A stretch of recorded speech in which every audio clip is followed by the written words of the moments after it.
నమస్తే అండి. నేను మీ లక్ష్మీ చౌదరిని. వెల్కమ్ టు మిస్టీ మధురంలో తెలుగు ఆడియో స్టోరీస్ ఛానల్. నేను చెప్పాను కదండి, డివోషనల్ టూర్లో ఉన్నామని. వీలైనంత వరకు ఇస్తున్నాను. అడ్జస్ట్ అయిపోండి.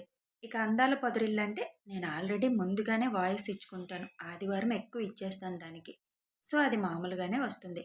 ఇక ఇక అక్షరారంధం పార్ట్ 39లోకి వెళ్ళిపోదాం. ధర్మ్ గారి ఫ్రెండ్ సురేష్ నళినీలను సావిత్రమ్మ రూమ్లోకి రెస్ట్ తీసుకోమని పంపిస్తారు.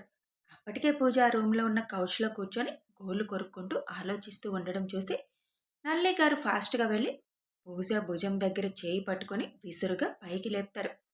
ఏంటమ్మా అంత గట్టిగా పట్టుకొని లేపావు అని విసుగ్గా అడుగుతుంది.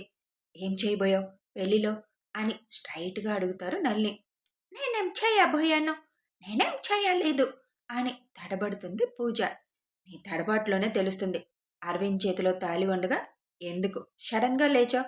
ఏదో చేయాలనే చూసావు కదా. నేను గమనిస్తూనే ఉన్నాను నిన్ను. ఎన్నిసార్లు చెప్పాం నీకు అరవింద్కి ఇష్టం లేదు, నోరు మూసుకొని ఉండు అని. చూసావు కదా, నువ్వెన్ని ప్రయత్నాలు చేసినా ఎవరికి రాసి పెట్టి ఉంటే వాళ్ళకే జరుగుతుంది అని. ఇకనైనా నీ పనికి మాలిన ఆలోచనలు మానేసి బుద్ధిగా ఉండు. వాళ్ళకు కనుక నీ ఆలోచన తెలిసిందంటే మళ్ళీ మనల్ని వాళ్ళ ఇంటి దరిదాపుల్లో కూడా రానివ్వరు. ముఖ్యంగా అరవింద్కి నీ ఆలోచన తెలిస్తే మనిషిగా కూడా నీ మొహాన్ని చూడడు. వచ్చిన దగ్గర నుంచి నీ ప్రవర్తనతో మా పరువు తీసేస్తున్నావు. ఇక్కడి నుంచి వెళ్ళేదాకా నోరు మూసుకొని కూర్చో ఇంకా అని విసురుగా ఆ కౌచ్లోకి తోసి బెడ్ మీద కూర్చుంటారు నళిని. ఆ అమ్మాయికి అసలు పెళ్లి ఇష్టమే లేనట్టుంది. అయినా ఎందుకు బలవంతంగా చేశారు? ఇష్టం లేకుండా పెళ్లి చేస్తే అరవిందుతో తను కాపురం చేస్తుందా అని అంటుంది పూజ. నీకు చెప్పిందా ఇష్టం లేదని? వాళ్ళిద్దరూ బావమరదలు. వాళ్ళ మధ్య ఏవో ఉంటాయి. అవన్నీ నువ్వు పట్టించుకోవాల్సిన అవసరం లేదు. ఒక్కసారి బంధం ఏర్పడ్డాక వాళ్ళే అందులో ఇమిడిపోతారు. ఇలాంటి పిచ్చివాగుడే వాగొద్దు నువ్వు అని వార్నింగ్ ఇస్తారు నళిని గారు. వాగకుండా నేనెలా ఉంటా? ఆ అమ్మాయిని ప్రశాంతంగా ఎందుకు ఉండనిస్తా అని మనసులోనే అనుకుంటూ ఆ కౌచ్లోనే ముడుచుకొని పడుకుంటుంది. అక్షిత రూమ్లోకి వెళ్ళిన దగ్గర నుంచి అసహనంగా రూమ్ అంతా తిరుగుతూనే, అసలు ఈ ముసలమ్మ ఏం చెప్పింది? బావ పెళ్లికి యాక్సెప్ట్ చేశాడు, పైగా ఇష్టంగానే ఉన్నట్టు ఉన్నాడు. అలా జరగడానికి వీల్లేదు. పెళ్ళైపోయినంత మాత్రాన అంతా అయిపోయినట్లు కాదు కదా. తొందరగా నేను అమెరికా వెళ్ళే మార్గం వెతుక్కోవాలి. ఎంఎస్ చేసే వంకతో అమెరికా వెళ్ళి వాళ్ళిద్దరి మధ్య అగాధమే సృష్టించాలి అని రకరకాల పిచ్చి ఆలోచనలు చేస్తూ రూమ్లో పిచ్చి దానిలా తిరుగుతూనే ఉంటుంది. దర్శి మాత్రం అక్షర పక్కన పడుకొని ఆనందంగా అక్షరని చూస్తూ, నిన్న నేను నిన్ను ప్రశ్నలు అడిగినప్పుడు నువ్వు చెప్పిన సమాధానాల్లో నీకు అన్నయ్య అంటే అయిష్టత అనేది కనిపించలేదు వదినా. మీ ఇద్దరి మధ్య అపార్థం ఏదో వచ్చింది. అది పోతే మీ ఇద్దరు చాలా సంతోషంగా ఉంటారు అని అనిపిస్తుంది. అదేంటో తెలుసుకోవాలి నేను. నువ్వేం ఆలోచిస్తున్నావు అన్నది తెలుసుకుంటే సగం టెన్షన్ తీరిపోతుంది. ఫైనల్లీ నువ్వైతే నువ్వెంత వద్దనుకున్నా మా అన్నయ్యకి భారీగా వచ్చేసావు అని నవ్వుకుంటూ ఆనందంలో నిద్ర పట్టక ఇన్స్టాతో టైంపాస్ చేసి ప్రదక్షిణలు గుర్తొచ్చి ఫాస్ట్గా స్నానం చేసేసి బలవంతంగా అనీష్ని లాక్కొని వెళ్తుంది గుడికి. 8 అయ్యేసరికి అక్షర్కి మెలకువ వస్తుంది చిన్నగా. కళ్ళు తెరిచిన అక్షర్కి రాత్రి జరిగిందంతా గుర్తుకు రాగానే బెడ్ దిగి కిటికీ దగ్గరకు వెళ్ళి కాసేపు బయట ఉన్న గార్డెన్ని చూస్తూ ఆలోచిస్తూ కాలం గడిపేస్తుంది. తర్వాత ఫ్రెష్ అయ్యి వచ్చి అద్దం ముందు నుంచున్న అక్షర్కి తన మెడలో వేలాడుతున్న మంగళసూత్రాలు చూడగానే కుడి చేతితో వాటిని పట్టుకొని తదేకంగా కాసేపు వాటిని చూస్తూ ఉండిపోతుంది.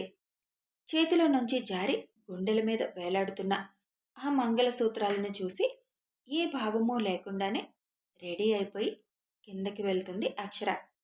అప్పటికే అందరూ కిందన టిఫిన్లు చేస్తూ ఉంటారు, అరవింద్ తప్ప. వచ్చావా బంగారం? అరవింద్ కూడా టిఫిన్ చేయకుండా కూర్చున్నాడు అని సావిత్రమ్మ అనగానే, నేనేమైనా తినొద్దని చెప్పానా అని అడుగుతుంది అక్షర. నువ్వు తినొద్దని చెప్పలేదమ్మా, మీ ఇద్దరి చేత దీపం వెలిగించాలని నేనే ఆగమన్నాను. వెళ్ళండి, ఇద్దరు దీపం వెలిగించి దేవుడికి దండం పెట్టుకోండి అంటారు. ఇప్పుడు దీపం వెలిగించి దండం పెట్టుకోకపోతే నష్టం ఏమైనా వస్తుందా అని విరుపుగా మాట్లాడుతుంది అక్షర. అదే వద్దు అని ఇద్దరినీ చేపట్టి దేవుడి గదిలోకి తీసుకువెళ్తారు సావిత్రమ్మ. మొండిగా ప్రవర్తించక అక్షర, దేవుడి నిర్ణయాన్ని అంగీకరించడానికి అలవాటు చేసుకో, ముందు దీపం వెలిగించు అని అంటారు సావిత్రమ్మ. అయినా అలాగే మొండిగా నిలబడ్డ అక్షరాన్ని చూసి అక్షర వెనకగా నిలబడి తన చేతులు పట్టుకొని తన చేతితో అగ్గిపుల్ల వెలిగించి కుందుల్లో ఉన్న దీపం వెలిగిస్తాడు అరవింద్. వదిలించుకోవాలని చూసినా అవలేదు అక్షర్కి. ఇది చేయడానికి అంత ఆలోచిస్తావెందుకు? మనం వెలిగించేదాకా అమ్మమ్మ ఊరుకోదు, ఇక్కడి నుంచి కదలదు. నువ్వు మొండిదానిగా నుంచుంటే నీతో పాటు నేను నుంచోలేను. అందుకే చొరవ తీసుకోక తప్పలేదు. చెప్పిన పనులు కరెక్ట్గా నువ్వు చేసేస్తే నేనెలా చొరవ తీసుకునే అవసరం ఉండదు. అర్థమైందా అని చిన్నగా నవ్వుతూ దేవుడికి దండం పెట్టుకొని అక్కడి నుంచి బయటికి వస్తాడు అరవింద్. సావిత్రమ్మ వైపు ఒక సీరియస్ లుక్ ఇచ్చి అక్కడి నుంచి బయటికి వచ్చేస్తుంది అక్షర. అవును ముసలి, నా మొహం చూడకుండానే లేచావా ఈరోజు అని అడుగుతుంది అక్షర. నేను అసలు నిద్రపోలేదు బంగారం, అలాగే కూర్చొని ఉన్నాను. అయినా కూడా పైకొచ్చి నిన్ను చూశాకే స్నానం చేయడానికి వెళ్ళాను అని సావిత్రమ్మ నవ్వుతూ చెబుతారు. వాళ్ళిద్దరికీ కూడా టిఫిన్ పెట్టేసి తర్వాత అందరూ వాళ్ళిద్దరితో మాట్లాడడానికి కూర్చుంటారు. నెక్స్ట్ ఏం ఆలోచిస్తున్నావు అరవింద్ అని అరవింద్ ఆలోచన ఏంటో తెలుసుకోవడానికి అడుగుతారు ధర్మగారు. నాది రేపు ప్రయాణం కదా నాన్న, అనుకున్నట్టుగానే నేను రేపు బయలుదేరి వెళ్ళిపోతాను. అక్కడికి వెళ్ళి నేను అక్షర్కి వీసా ఏర్పాటు చేస్తాను, మీతో పాటు తను వస్తుంది అని చెబుతాడు అరవింద్. నేనెక్కడికి రాను, నేను ఇక్కడే ఉంటాను.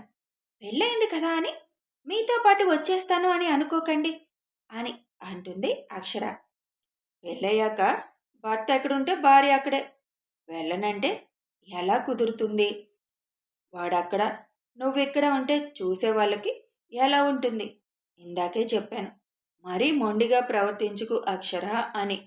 అయినా వినడం లేదు నువ్వు అని అరవింద్ వైపు చూసి ఏదో ఒకటి చేయి అంటూ సైగ చేస్తారు సావిత్రమ్మ. ఎందుకన్నీ నాకు ఇష్టం లేని పనులే చేయించాలని చూస్తున్నారు మీరు అని సీరియస్గా అంటుంది అక్షర. శేషు గారు ఏదో మాట్లాడబోతుంటే మీరు ఆగండి మావయ్య అని అరవింద్ మాట్లాడడం మొదలు పెడతాడు.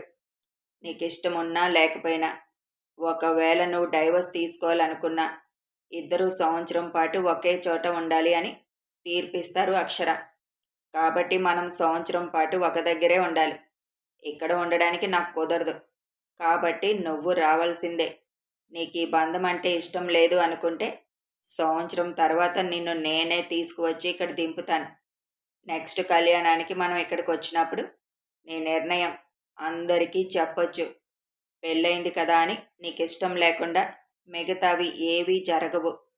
ఇప్పుడైతే మాత్రం నువ్వు వాదించినా ఉపయోగం లేదు అని అంటాడు అరవింద్. అరవింద్ చెప్పాడుగా, చెప్పినట్టు విను. అన్నీ నీ ఇష్ట ప్రకారమే అంటే అవ్వదు. నీకు నచ్చితే ఈ బంధాన్ని కొనసాగిద్దు, లేదు అంటే జీవితాంతం ఒక్కదానివే ఏడుదు గాని అని అంటారు సావిత్రమ్మ. సరే అయితే, మీరు చెప్పింది కూడా సబబుగానే ఉంది. నేను వస్తాను అమెరికా అని అంటుంది అక్షర. అక్షర ఒక్కటే కాదు నాన్న, అందరూ వస్తున్నారు అమెరికా. అక్కడే వ్రతం పెట్టుకొని రిసెప్షన్ పెట్టుకోవాలి కదా మనం. అందరికీ తెలియాలిగా నీకు పెళ్ళైనట్లు అని అంటారు ధర్మగారు. ఇప్పుడెందుకు పెళ్ళైనట్టు తెలియడం అని అంటుంది అక్షర. పెళ్ళైనట్టు తెలియపోతే నువ్వెవరు అని అందరూ అడుగుతారు. మేనకోడలు అని వాళ్ళు చెప్పి ఊరుకోవడానికైనా నీ మెడలో తాలిబొట్టు ఉంటుంది. పెళ్ళయింది కదా, ఈ అమ్మాయి మొగుడెవరు అని అడుగుతారు. అప్పుడైనా చెప్పాలి కదా. అయినా వాళ్ళు నిన్ను కోడలుగా యాక్సెప్ట్ చేశారు. వాళ్ళ ఆనందం కోసం వాళ్ళు ఏదో చేస్తారు. నేను చెప్పాను కదా, నిన్నేం బలవంతంగా ఈ బంధంలో ఉంచాలని అనుకోవడం లేదు అని. నీ నిర్ణయాన్ని బట్టి మన లైఫ్ ముందుకు వెళ్ళాలా వద్దా అనేది ఆలోచిద్దాం. అప్పటి వరకు మనం భార్యాభర్తలం మాత్రమే అని నేను రేపు వెళ్ళి కావాల్సిన ఏర్పాట్లు చూస్తాను నాన్న. మీరు అనుకున్న టైంకి వస్తారా అని అడుగుతాడు అరవింద్. లేదు నాన్న, ఆ టికెట్లు క్యాన్సిల్ చేసేసి ఒక వారం తర్వాత 10 రోజుల తర్వాత బుక్ చేసేయి, మేము వచ్చేస్తాం అని అంటారు దేవి గారు. ఓకే, అక్కడికి వెళ్ళగానే వీళ్ళందరికీ కూడా వీసాలు ఏర్పాటు చేసి నేను టికెట్స్ బుక్ చేస్తాను అని అంటాడు అరవింద్. టికెట్స్ నువ్వెందుకు అరవింద్, మేం చేస్తాంలే అని శేషు గారు అంటుంటే, ఎవరు చేస్తే ఏంటి మావయ్య, మనందరం ఒకే ఫ్యామిలీ కదా అని అంటాడు అరవింద్. అప్పుడే అక్షిత కిందకి దిగి రావడం చూసిన అరవింద్ అక్షిత కూర్చున్న పక్కనే శేషు గారి కాలులో మేకు దిగడం గుర్తుకు రాగానే, అసలు మీ కాల్లో మేకెలా దిగింది మావయ్య, అక్కడికి మేకెలా వచ్చింది? ఉదయం అంతా ఆ స్టేజ్ మీద మేము ఆ ప్లేస్లో చాలాసార్లు తిరిగాం, కానీ మాకెవరికి గుచ్చుకొని మేకు మీకెలా గుచ్చుకుంది అడుగుతాడు అరవింద్. నాకదే అర్థం కాలేదు అరవింద్ అని అంటారు శేషు గారు. అదే, వీడియో కవర్ చేసిన అతన్ని రాత్రి తీసిన వీడియో తీసుకొని రమ్మని చెప్పు. అసలు అక్కడికి మేకు ఎలా వచ్చిందో ఏం జరిగిందో మనకి తెలుస్తుంది కదా అని అరవింద్ అక్షిత వైపు ఓరగా చూస్తూ చెబుతాడు. మేకు గురించి ఎత్తినప్పుడే అక్షిత మొహం టెన్షన్గా మారిపోవడం చూసిన అరవింద్ తినే ఏదో చేసింది అని కన్ఫర్మ్ చేసుకుంటాడు. వీడియో అనగానే ఇంకా టెన్షన్ పడిపోతున్న అక్షితని చూసి, నీ పక్కనే కదా అక్షిత మేకు ఉంది, అంతసేపు నువ్వు అక్కడే కూర్చున్నావు, నీకు గుచ్చుకోలేదా అని అక్షిత వైపు చూస్తూ అడుగుతాడు. అప్పటికే టెన్షన్తో నుదురంతా చెమటలు పట్టిన అక్షితని కేశవ్ గారు అనుమానంగా చూస్తారు. కథ కొనసాగుతుంది. ఈరోజు ఎంతే చేయగలిగాను యార్, అస్సలు జర్నీలో అవడం లేదు. చాలామంది మేము వచ్చాము, రూమ్లో కూర్చొని చేశాను, అడ్జస్ట్ అయిపోండి. ఇక వీడియో నచ్చితే ఒక లైక్ చేయండి, షేర్ చేయండి, కామెంట్స్ రూపంలో మీ అభిప్రాయాలు తెలియచేయండి, సబ్స్క్రైబ్ చేసుకొని ఛానల్ సపోర్ట్ చేయండి. Thanks for watching and listening.